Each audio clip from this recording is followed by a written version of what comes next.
Baik, bagian kedua dari materi ini adalah menggambar grafik fungsi linear. Nah, ini masih pengenalan juga sampai kita masuk pada program linear. Kalau semuanya ini sudah siap, baru kita bisa belajar program linear. Nah, ini dia. Bentuk grafik fungsi linear adalah garis lurus. Pernah dijelaskan juga di awal-awal bab bahwa mengapa namanya fungsi linear. Oke, jadi dinamakan fungsi linear adalah karena bentuknya lurus. Linear itu punya arti lurus. Kalau persamaan atau fungsi itu digambar di suatu grafik, bentuknya akan menyerupai garis lurus. Nah, perhatikan ini. Lihat ya. Di sini kita punya dua titik yang tidak kita ketahui. Ini sebentar. Pertama, kita lihat yang ini, titik 1,4. Lihat ya. Arti dari titik 1,4 itu berarti titik itu terletak di koordinat X sama dengan 1, kemudian di koordinat Y sama dengan 4. Nah, jadi kalau ini 1 terus di sini 4, berarti dia letaknya ada di titik 1,4. Dengan cara yang sama, kita juga tahu bahwa ini terletak di titik 2,3. 3,2. Ini 4,1. Nah, pertanyaannya titik yang ini terletak di titik berapa? Jadi, kalian bisa mencoba untuk menebaknya. Dengan cara yang sama, kita tahu bahwa ini kan titik 4,1, 3,2, 2,3, 1,4. Nah, yang di sini itu titik berapa gitu. Jadi sama dengan yang pokoknya yang memotong sumbu ini cukup penting untuk diketahui sebelum kita menggambar grafik fungsi linear. Nah, jadi titik yang ini kan 3,2, 4,1 berarti ini 5,0. Sementara yang ini itu kan 4,1, 3,2, 2,3, 1,4, 0,5.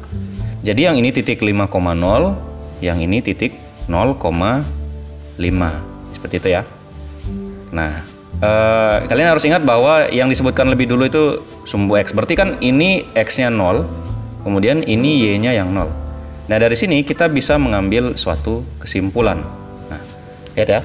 Untuk menggambar garis, kita cukup mencari tahu di titik mana garis akan memotong sumbu X dan Y.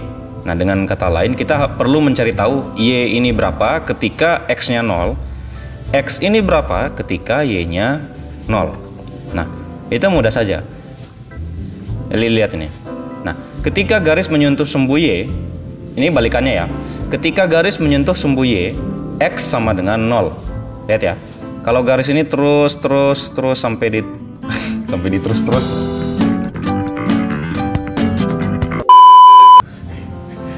Jadi kalau garis ini melalui, lihat, memotong di sini kan?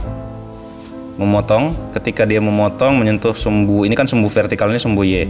Ketika dia memotong di sini, maka X-nya sama dengan 0, seperti yang tadi kita pelajari. Sebaliknya, kalau dia menyentuh atau memotong sumbu X ini, maka Y-nya yang jadi 0. Itu yang penting untuk kita ketahui. Oke, jadi bagaimana caranya? Kita menggunakan koordinat yang bernilai 0 untuk menemukan titik yang lainnya. Jadi kita mensubstitusi. Untuk lebih jelasnya, kita akan menggunakan contoh. Oke, ini contoh yang pertama ya. Gambarlah grafik dari 3X tambah 4Y kurang dari atau sama dengan 24. Oke, sekarang kita langsung ke pertidaksamaan ya. Jadi karena pertidaksamaan itu yang akan digunakan di program linear, jadi untuk persamaan kita lompati ke pertidaksamaan. Dan sebentar, nanti ada sedikit perbedaan cara menggambar grafik yang tandanya kurang dari dan grafik yang menggunakan kurang dari atau sama dengan. Nanti akan saya jelaskan sedikit. Yang pertama, ini berdasarkan yang tadi ya, titik potong terhadap sumbu X, maka Y sama dengan 0. Maksudnya ketika garis tadi menyentuh sumbu X, maka Y-nya 0, gitu kan. Lalu kita ambil persamaan ini, yang ini, kemudian kita ganti Y-nya dengan 0. Nah, ini kan, kita ganti dengan 0. Jadi 4 kali 0 itu 0, menyisakan 3X. Nah, ini operasi yang sama seperti pertemuan-pertemuan sebelumnya. Oh ya, ini kan di sini kurang dari atau sama dengan. Nah, untuk mencari titik potong, kita menggunakan tanda sama dengan, itu jangan lupa. Kemudian di sini 3X sama dengan 24, 24 per 3, X sama dengan 8. Ini sama ya. Kalian sudah belajar, jadi saya tidak akan jelaskan terlalu banyak. Nah, jadi titik potong terhadap sumbu X adalah 8,0. Nah, kenapa dia 8,0? Lihat ya. Ini kan X, Y. X-nya 8, Y-nya 0. X-nya 8, Y-nya 0. Jadi seperti itu. Nah, dengan cara yang sama, ini kan titik potong terhadap sumbu X. Kita cari titik potong terhadap sumbu Y. Maka X sama dengan 0. Kita lakukan hal yang sama, kita substitusi X dengan 0. Kita ganti, tadi kan ini kan Y yang 0. Sekarang X yang 0. Jadi kita ganti, lalu kita dapatkan Y sama dengan 6. Caranya juga sama. Nah, titik potong terhadap sumbu X adalah 0,6. Kenapa? Karena ini kan X, Y. Jadi X-nya 0, Y-nya 6. X-nya 0, Y-nya 6. Jadi kita sudah punya titik potong terhadap sumbu X dan titik potong terhadap sumbu Y. Berikutnya, kita menggunakan titik uji. Mengapa kita menggunakan titik uji? Itu dikarenakan karena kita berhadapan dengan pertidaksamaan. Berbeda dengan persamaan yang bisa langsung digambar, pertidaksamaan itu memerlukan titik uji. Ini seperti ini. Lihat ya. Ini kan 3X tambah 4Y kurang dari atau sama dengan 24. Kita memilih satu titik uji yang mudah, yang bisa kita gunakan di sini. Nah, titik itu adalah 0,0. Kenapa? Karena tidak sulit melakukan perhitungan dengan titik 0,0. Nah, kita dapat menggunakan berbagai titik uji, namun untuk kemudahan biasanya kita menggunakan titik 0,0. Sehingga kita mengganti X dengan Y dengan 0 juga. Lihat, jadi 3 kali 0 tambah 4 kali 0. Karena kita mengganti X dengan 0, Y dengan 0. Nah, ini kan tidak perlu dihitung sebenarnya, kan 3 kali 0, 0, 4 kali 0 juga 0. 0 tambah 0, ya 0 lagi gitu. Jadi tidak perlu dihitung dan kita peroleh 0 kurang dari atau sama dengan 24. Nah, sekarang pertanyaannya adalah apakah ini benar? Benarkah 0 kurang dari atau sama dengan 24? Ya, jawabannya adalah benar, karena memang 0 itu kurang dari 24. Sehingga titik uji ini bernilai benar. Apa implikasi dari nilai benar ini nanti kita akan lihat di grafik sebentar. Lihat, pertama tadi kita mencari titik potong 8,0 dan 0,6. Berarti kita melakukan plot dari titik 8,0 ke 0,6. Nih, kemudian kita gambar suatu garis. Nah, karena ini pertidaksamaan, ini tidak bisa digambarkan melalui satu garis seperti ini. Dia harus sudah punya daerah penyelesaian yang diarsir. Nah, bagaimana caranya? Nah, itulah gunanya titik uji tadi. Lihat ya, 0,0 kan di sini. 0,0 ada di sini. Lalu titik uji tadi bernilai benar. Makanya dia diarsir ke arah bawah seperti ini. Jangan lupa menuliskan nama pertidaksamaannya. Jadi untuk menggambar suatu grafik fungsi linear, kalian memerlukan pertama titik-titik potongnya untuk dituliskan, kemudian himpunan penyelesaiannya. Nah, bentuk ini biasanya di buku kalau kalian menggambar itu tidak diwarnai ya, dia akan digambarkan seperti ini. Oke, jadi biasa di plot atau diarsir seperti itu. Nah, lihat, karena ini benar ya. Jadi 0 kurang dari atau sama dengan 24 bernilai benar. Karena dia bernilai benar, jadi kita arsir ke arah bawah sini. Nah, untuk yang bernilai salah bagaimana itu akan ada di contoh yang kedua. Nah, perhatikan ini. Untuk contoh 2, kita punya 3X kurang 4Y kurang dari atau sama dengan negatif 24. Lihat ya. Untuk penyelesaiannya ya sama seperti tadi, kita menggunakan titik potong. Jadi kalau dia memotong sumbu X, berarti Y-nya 0. Caranya juga sama. Kita mengganti Y dengan 0. Ya, 4 kali 0, 0 menyisakan 3X. Oke, 3X sama dengan negatif 24. Kemudian X sama dengan negatif 24 per 3. Ini sama metode yang sudah kalian pelajari.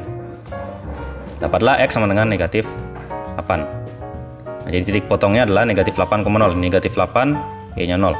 Dengan cara yang sama, kita juga memperoleh titik potong terhadap sumbu Y dengan menggantikan X dengan 0.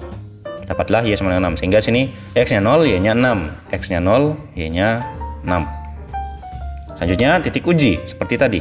Titik ujinya kita menggunakan 0,0 lagi yang mudah, sehingga mendapatkan 0 kurang dari atau sama dengan negatif 24. Apakah ini pernyataan yang benar? Apakah benar bahwa 0 kurang dari atau sama dengan negatif 24? Jelas ini adalah pernyataan yang salah. Karena 0 itu lebih dari negatif 24. Lalu kita gambar. Caranya sama, kita mengambil titik ini, negatif 8,0, yang ini kan. Kemudian 0,6 berarti yang ini. Lalu kita memperhatikan titik uji bahwa titik ujinya salah. Berarti ini kan di sini kan 0,0 di titik asal sini. Karena dia ada di sini, berarti diarsir ke arah yang sebaliknya karena dia bernilai salah, seperti itu. Jadi diarsir berlawanan arah 0,0 karena titik uji bernilai salah, seperti ini. Jangan lupa menuliskan nama pertidaksamaannya. Oke. Nah, ini ada tambah yang perlu dipelajari. Itu sebenarnya hal yang tidak terlalu sulit. Ya seperti ini.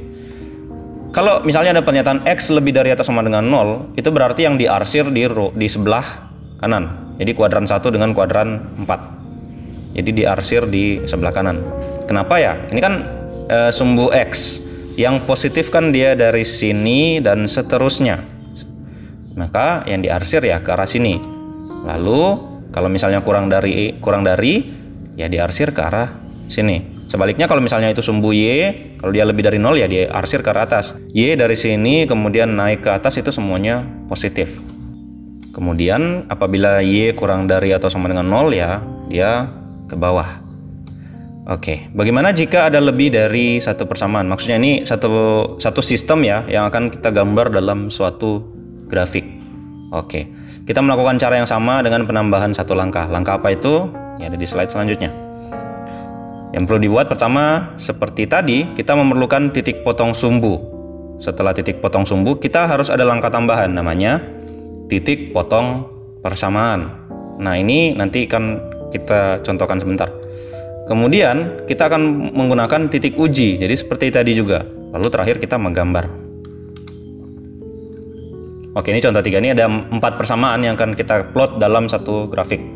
Yang pertama adalah 2X tambah 7Y kurang dari atau sama dengan 113. Yang kedua, persamaan kedua itu 4X tambah 9Y kurang dari atau sama dengan 161. Persamaan ketiga, X lebih dari atau sama dengan 0. Y. Persamaan keempat, Y lebih dari atau sama dengan 0. Ingat ya. Kita ambil persamaan satu dulu. 2X tambah 7Y kurang dari atau sama dengan 113. Ya, dengan langkah yang sama. Lihat. Masih sama juga, kita mengganti Y dengan 0, kemudian menyisakan X. Nah, ini dapat desimal ya, jadi 113 bagi 2 dapat 56,5. Tidak apa-apa. Terus ini ada sedikit dibedakan tandanya supaya kalian mudah baca. Jadi ini pakai titik, ini pakai koma. Sebenarnya dua koma, jadi 56,5, 0. Jadi dipisahkan saja. Oke, jadi dengan cara yang sama, kita mencari titik potong terhadap sumbu Y, masih sama dengan tadi. Ini kita dapat desimal sehingga titik potongnya adalah 0,16,14. Oke, selanjutnya kita mencari persamaan 2. Persamaan 2 juga kita melakukan langkah yang sama. Ini bisa dicatat saja. Caranya sama persis. Kita juga dapat desimal di sini. Ya tidak apa-apa. Membiasakan diri dengan bilangan desimal itu bagus. Selanjutnya kita mencari titik potong persamaan. Sebenarnya mencari titik potong persamaan itu sudah kalian pelajari sebelumnya. Nah, lihat. Pertama kita eliminasi X. Jadi kita gunakan persamaan 1 dan 2, terus kita cari nilai X dengan Y. Ini seperti pertemuan sebelumnya. Jadi kita eliminasi X dengan mengalihkan bilangan yang berhubungan di sebelah sini. Jadi ini kali 4, ini kali 2 ini kan. Kita kan mau eliminasi X. Lalu sama juga, ya akhirnya jadi sama-sama 8, ini dikurangi. Dapatlah 28 kurang 18 itu 10, ini 0 ya. Ini menyisakan 130, sehingga Y sama dengan 130 bagi 10. Dapatlah Y sama dengan 13. Kemudian kita substitusi Y, karena kita punya Y sama dengan 13, maka ya sama, kita ganti Y ini dengan 13. Ini masih pelajaran minggu lalu. Dapatlah 7 kali 13 itu 91. Kemudian ya dikurang di ruas ini ya, 113 kurang 91. Dapatlah 2X sama dengan 22. X 22 bagi 2, X sama dengan 11. Masih sama. Dapatlah titik potong persamaan 1 dan 2 adalah 11,13. Nah, sekarang titik uji. Titik uji itu dilakukan pada persamaan 1 dan persamaan 2. Untuk persamaan 1 kita tulis dulu, kemudian kita ganti dengan 0. Dapatlah ya 0 kurang dari atau sama dengan 113. Selanjutnya untuk persamaan 2 kita lakukan langkah yang sama. Jadi ini persamaan 2. Oke, sama. Dapatlah 0 kurang dari 161. Sekarang kita periksa ya, apakah ini bernilai benar ya? Ini bernilai benar. Ini juga bernilai benar. Oke, lanjut. Sekarang kita gambar grafiknya. Ini pertidaksamaan 1. Jadi ini adalah garis untuk pertidaksamaan 1. Kemana kita akan mengarsirnya itu sesuai dengan titik uji, karena dia benar berarti kita mengarsir ke bawah. Ini pakai garis-garis. Kemudian kita gambar persamaan 2. Ingat ya, ini titik-titik potongnya. Ini persamaan 2. Ini ada keterangannya di sini, kalian bisa periksa. Pause dulu kemudian periksa. Persamaan 2, titik potongnya. Kemana kita mengarsir, dia ke bawah juga. Seperti ini. Nah, oke, selanjutnya titik potong persamaan. Titik potong persamaan kan di sini. Jadi kedua garis ini berpotongan di sini. Nah, itu adalah 11,13. Nah, selanjutnya itu persamaan 3, X lebih dari 0. Ingat, ada tambahan tadi yang diarsir ke sini. Kemudian Y lebih dari 0. Yang ke atas. Nah, sekarang gambarnya jadi berantakan, tapi yang perlu kita cari adalah di mana semua garis ini bertemu. Jadi semua garis ini bertemu di sini. Jadi di mana keempat arsiran ini bertemu, dia ada di sini. Sehingga kita hanya perlu menggambarnya seperti ini. Nah, untuk menggambar grafik pertidaksamaan yang memiliki beberapa pertidaksamaan sekaligus, itu memang kita perlu melakukan percobaan dulu, dicoret-coret dulu, kemudian banyak menghapus dan seterusnya. Terus ya juga kalian harus teliti dan banyak-banyak latihan supaya bisa menggambarnya dengan benar. Oke, itulah akhir dari materi ini tentang cara menggambar grafik fungsi linier, dalam hal ini pertidaksamaan. Ini akan kita gunakan di program linier. Sekian dulu, terima kasih dan selamat belajar.